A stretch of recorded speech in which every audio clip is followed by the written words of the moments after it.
বিসমিল্লাহির রহমানির রহিম। নবম শ্রেণীর শিক্ষার্থী বন্ধুরা, আজ আমি তোমাদের সামনে নবম শ্রেণীর 2024 সালের গণিত বইয়ের 51 পৃষ্ঠার জোড়ায় কাজের খ নং প্রশ্ন নিয়ে হাজির হয়েছি। আমার পূর্ববর্তী ভিডিওতে ক নং প্রশ্নের উত্তর দেওয়া ছিল।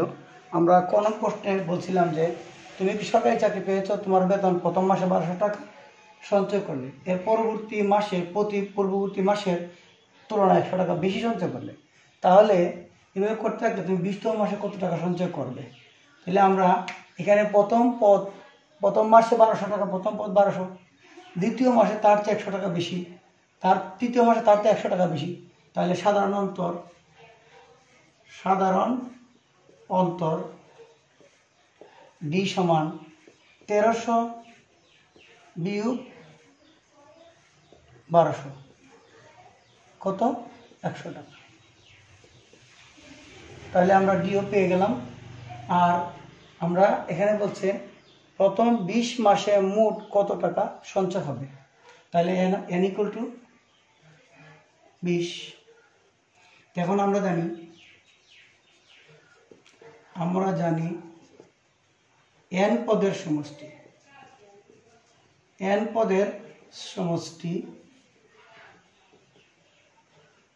Sn সমান n/2 2a plus n-1 into D.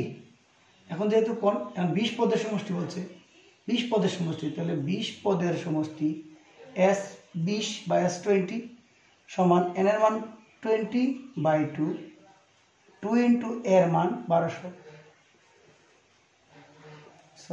এর মান 1200 প্লাস n এর মান 20 মাইনাস 1 ইন্টু ডির মান 100।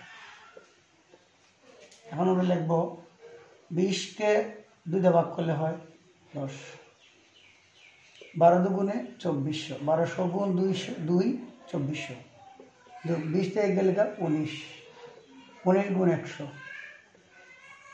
তাহলে আমরা লিখতে পারি 10 ইন্টু এখানে 2400 যোগ 1900, 100 গুণ করলে 19কে 100 দ্বারা গুণ করলে 1900।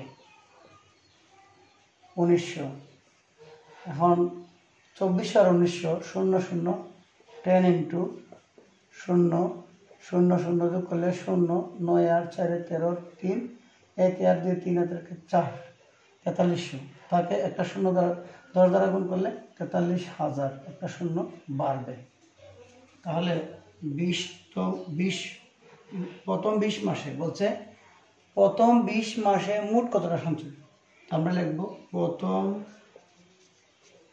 20 মাসে মোট সঞ্চয় হবে 43,000 টাকা। তাহলে বুঝতে পারছো, পরবর্তী ভিডিওর জন্য আমরা পরবর্তী ক্লাসের জন্য অপেক্ষা করব। পরবর্তী গ নং প্রশ্নের উত্তর, অর্থাৎ কত বছরে তুমি মোট এত টাকা সঞ্চয় করবে, তা পরবর্তী ভিডিওতে পাবে। ধন্যবাদ, সাথে থাকো।